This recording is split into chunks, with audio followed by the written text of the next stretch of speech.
Ya, selamat bertemu kembali di bagian yang terakhir nih ya, pengelolaan database di Python ya.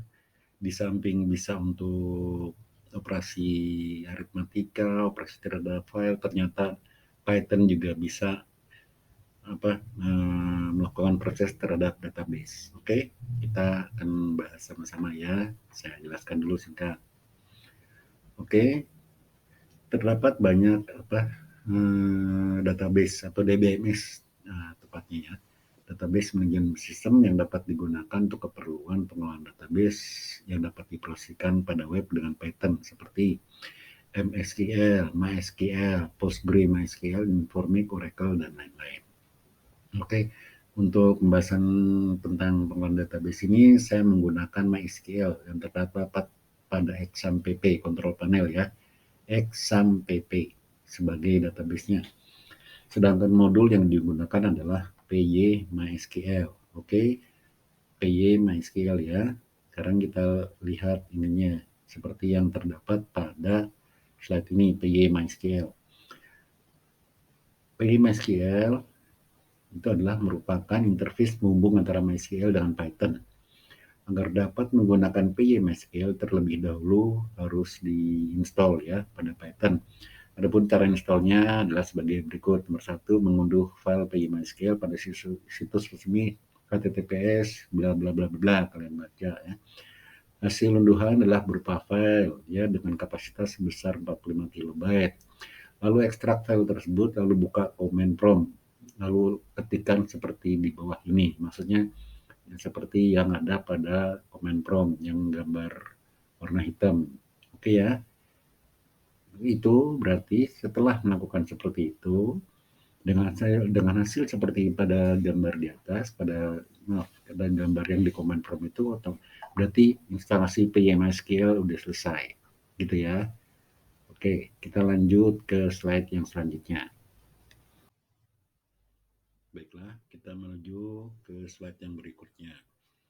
Oke, sebelum saya bahas mengenai konektor MySQL ini, saya akan jelaskan dulu akses database ya. Untuk dapat terhubung dengan database MySQL pada XAMPP ya, XAMPP Control Panel, terlebih dahulu membuat koneksi antara PyMySQL dengan Python. Dengan demikian, setiap instruksi yang berhubungan dengan akses database MySQL dapat dilihat atau dapat dicek pada XAMPP. Oke, sekarang konektor dari PyMySQL. Untuk memulai koneksi PyMySQL terlebih dahulu membuka CMD ya atau command prompt dan mengetikkan perintah pip install MySQL connector Python. Lalu gambar atau screenshot yang di bawah ini yang pada slide ini, dan itu adalah instalasi konektor PY MySQL. Jadi ini adalah instalasinya ya, saya screenshot itunya. Oke, kita lanjut ke slide yang berikutnya. Baik, di slide yang berikutnya adalah koneksi database. Apa itu ya? Saya bahas dulu sebentar ya. Ya, koneksi database. Setelah selesai menginstal konektor MySQL, tahap berikutnya adalah membuat koneksi database. Oke, sebelum membuat skrip koneksi atau codingan koneksi, terlebih dahulu membuat sebuah database di XAMPP. Caranya adalah terlebih dahulu membuat database XAMPP. Misalnya, di sini saya tulis atau saya buat nama database-nya bernama db_buku Python. Lalu tahap berikutnya adalah membuat coding atau script database. Kalian copy aja itu, lalu kalian lihat inputnya. Lalu cek juga di XAMPP ya, apakah database buku Python udah ada atau belum. Oke, mudah ya. Silakan kalian coba masing-masing. Ya, tahap berikutnya atau seperti yang kalian lihat pada slide ini, video ini adalah tahap untuk pembuatan tabel di dalam database DB buku Python ya. Berikut adalah skrip pembuatan tabel T_MHS. Kalian silakan copy lalu coba di editor kalian masing-masing ya. Nah, ini pembuatan codingnya, nanti outputnya kita lihat di slide selanjutnya. Oke ya, kalian coba. Nah, inilah bentuk setelah di running ya atau dieksekusi codingan yang tadi ya. Ini kita ngeceknya di XAMPP ya, database XAMPP atau MySQL. Di sini terdapat field ID, NIM, nama mahasiswa sampai terakhir adalah telepon ya. Itu hasil dari codingan yang tadi. Oke, sekarang kita akan mengisi atau membuat codingan untuk mengisi data tersebut ya. Nah, ini kan baru struktur datanya, belum ada nilainya ya. Maksudnya belum ada isi dari data itu, datanya. Oke, sekarang kita membuat codingan dan berikut outputnya seperti apa. Baik, slide yang selanjutnya adalah kita memasukkan atau menginput data ke tabel. Oke, memasukkan data sering juga disebut dengan insert tabel ya. Oke, insert atau menyisipkan tabel. Oke, skripnya atau codingannya kalian lihat di bawahnya ya. Kalian coba ya, lalu copy lalu dipaste ke editor kalian masing-masing ya. Codingan yang saya buat ini. Setelah itu kita akan lihat bentuk outputnya di slide yang berikutnya.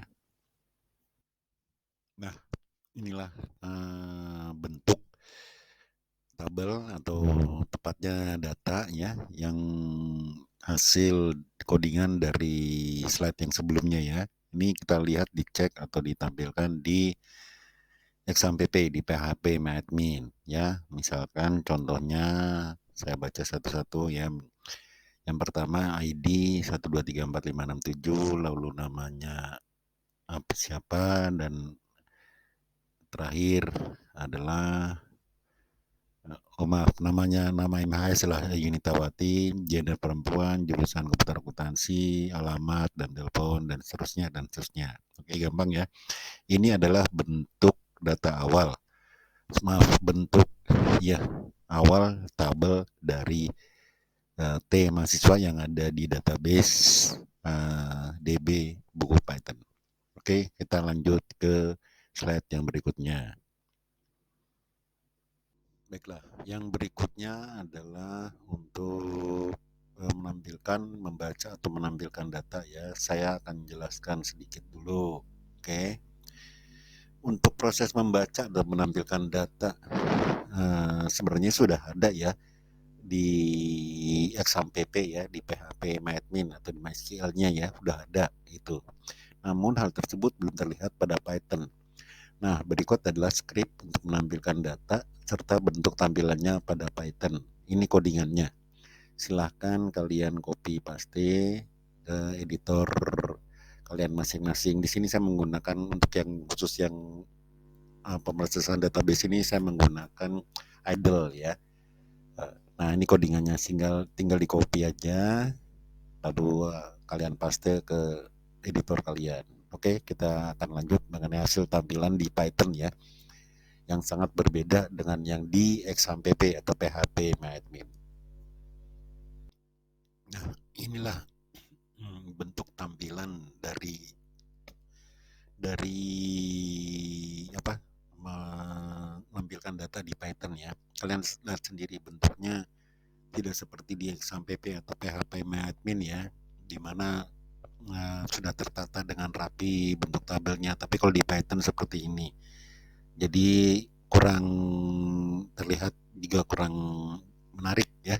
Jadi lebih baik tampilan di XAMPP atau PHP MyAdmin. Oke, sekarang kita lanjut ke slide yang berikutnya. Ya, ini adalah bentuk codingan dari untuk update data atau mengubah data ya. Kita lihat sama-sama dulu ya. Mengubah data merupakan sebuah proses untuk mengubah sebuah atau beberapa data atau beberapa nilai yang terdapat pada database di XAMPP ya. Berikut skripnya atau codingannya. Oke, di sini pada baris keberapa ya, yang ininya adalah yang komennya adalah prepare SQL query to update. Di sini intinya mengubah salah satu data ya Saya ambil contoh ya, query-nya di sini ya. Query sama dengan update T mahasiswa, set nama siswa Joko Pitoyo, where ID sama dengan 4 ya. Jadi untuk ID sama dengan 4 namanya adalah Joko Pitoyo. Oke. Nanti kita lihat hasilnya ya seperti apa. Oke, di slide yang selanjutnya. Oke ya. Jadi intinya di situ pada query yang sama dengan update T mahasiswa, set nama MHS sama dengan Joko Pitoyo, where ID sama dengan 4 ya. Berarti untuk ID 4 namanya dirubah menjadi Joko Pitoyo. Oke, kita lihat tabelnya. Nah, ini ya bentuk tampilan dari hasil running ya, yang dari codingan dan dari slide sebelumnya. Sekarang kita lihat apa betul nggak untuk ID 4 adalah Joko Pitoyo. Ya ternyata benar ya. Kalian lihat di situ untuk ID 4 NIM sekian-sekian Joko Pitoyo. Udah berubah ya. Yang tadi untuk ID 4 itu bukan Joko Pitoyo, sekarang sudah kita lihat di sini kebetulan di barisan terakhir ya. Di sini adalah untuk ID sama dengan 4 namanya adalah nama MHS adalah Joko Pitoyo. Berarti udah sesuai ya. Oke, kita lanjut. Oke, proses yang terakhir atau manipulasi data yang terakhir adalah menghapus data. Oke, apa itu menghapus data ya? Saya jelaskan singkat aja. Menghapus data adalah suatu proses untuk menghapus data yang terdapat pada tabel di XAMPP atau PHP-admin. Ya, sekarang kita lihat skripnya. Kita lihat di situ ada suatu sintaks yang namanya query sama dengan delete from T mahasiswa, where nama MHS sama dengan Pitoyo. Ya, query sama dengan delete from T MHS, where nama MHS sama dengan Joko Pitoyo. Bahasa Indonesianya adalah seperti berikut kira-kira ya. Hapus dari tabel mahasiswa di mana dengan kondisi ya, atau di mana atau yang mana nama MHS adalah Joko Pitoyo. Jadi nanti kita lihat di tabelnya bahwa Joko Pitoyo, yang nama Joko Pitoyo itu akan terhapus dari tabel. Oke, kita lihat slide yang berikutnya yang berbentuk tabel di mana Joko Pitoyo akan terhapus namanya. Baik, ini adalah slide yang berikutnya yang juga merupakan slide terakhir dari serial pemrograman Python ya.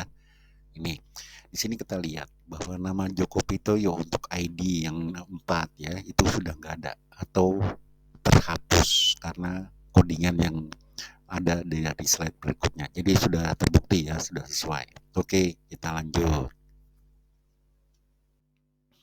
Baiklah, ini adalah slide terakhir yang juga bukan merupakan slide terakhir juga dari serial pemrograman Python.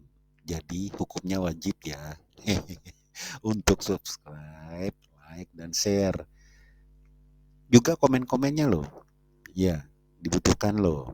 Ya, saya butuh komen yang kritik yang membangun supaya makin nanti tutorialnya makin mantap dan makin berkibar untuk kalian juga kok. Ya, semangat ngoding. Sampai bertemu di serial pemrograman yang berikutnya.